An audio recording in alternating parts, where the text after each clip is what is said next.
Hey everybody, Ian Lobas, Keller Williams Realty, and welcome back to my video blog. Today's topic we're going to be talking about are the 10 critical steps that you need to do before listing your home for sale. Before we get into the topic, as always, if you're looking to buy a home, you can click here. And if you're looking to sell a home, click here.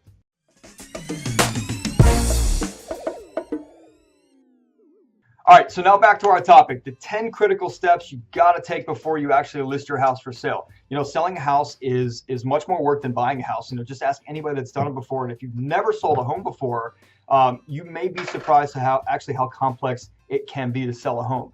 You know, from determining the correct listing price, to picking an agent, to navigating the contractual agreements, to all the terms of a home inspection. Everything can be complex. The best place to start actually is to find the best real estate agent you can to help you navigate this process.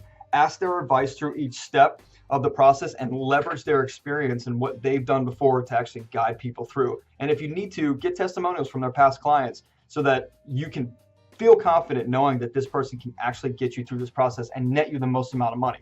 So we're going to talk about the 10 items that most realtors would advise. You know, I certainly would advise these. Advise you to work on before you actually list your home for sale. So let's get started. Step 1, remove the personal decorations. And I know I've got two schools of thought, and I'm going to give you both real quick. So I think in one school of thought, it's best to create a neutral environment, neutralize everything, remove objects that reflect your personal choices, religious preference, family size, profession, alcoholic beverages, all that stuff. But on the other hand, I think that it's really cool for a buyer to see, and in my experience, a lot of buyers that we work with, they like to see the family that's actually in this house because it helps them to imagine themselves as this family in it. What was the family unit like who lived in this house? How did they actually use this house? What did they like about the house? You know, did they have little kids? And maybe the buyer's moving in with little kids. Regardless, you've got to tone down the house a little bit, leave some personal stuff up, but make sure it's not too far in one direction that could potentially turn a buyer off. So the second step before you list your home is to get a home inspection. And what I mean by that is a pre-inspection. You know, tackle all the repairs up front and you won't be surprised by a buyer who lists a massive amount of problems to take care of on the back end. You know, inspections are the number one deal killer in this industry, and you can eliminate the entire problem by dealing with the issues up front. You know, it might cost you a little bit of money, but honestly, that's money you're going to spend anyway in repairs on the back end. You know, buyers will actually second guess a house if the inspection report has a ton of issues. In my experience, when a buyer knows that there's been a previous inspection and that all the repairs have been made, they are way more willing to pay top dollar. So get a pre-inspection. Step number 3, before you list your house, clean everything thoroughly. You know, everybody has a different definition of clean, but when you're listing your house, you gotta be like Martha Stewart clean. Almost white glove clean. You know, if you can afford it, I would definitely hire a professional to come in, spend the whole day doing a really deep clean of every single corner and crevice in the house, all the tile grout, everything needs to just be scrubbed up. When a house is unkept, it's really hard for a buyer to emotionally attach to it.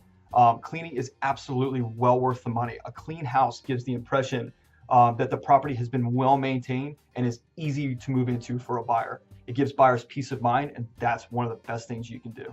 The 4th critical step before you list your home for sale is remove evidence of pets and kids. And here's what I mean by that.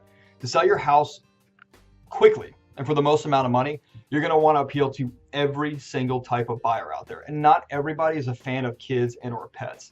So your house might be the perfect layout, price, design, but if it smells like animals or has toys stuffed in every corner and fingerprints up and down the walls, you might have just lost your buyer.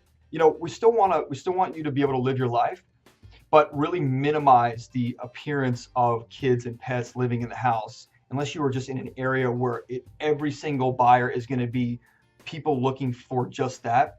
And if you have pets and kids in the house, definitely just really thin it down. Honestly, you have to talk to your real estate agent to really understand what that looks like, and they can advise you for your individual situation. The 5th critical step to take before listing your home for sale is to replace outdated fixtures. You know, this can be an easy fix that has a huge impact. If you have brass door handles, brass chandeliers, light fixtures, you should definitely replace them. You know, it makes your home look so dated. You can actually go to like Home Depot, Lowe's, and buy a contractor pack of, brushed nickel, which is something that's on trend now, for like $5 a piece. If you're appealing to a high-end buyer, spend some money for designer door handles, designer finishes, designer faucets, things like that aren't too expensive, but actually show that high-end look. Walk through your house, try and identify every fixture that makes it look dated, and replace as many of them as possible.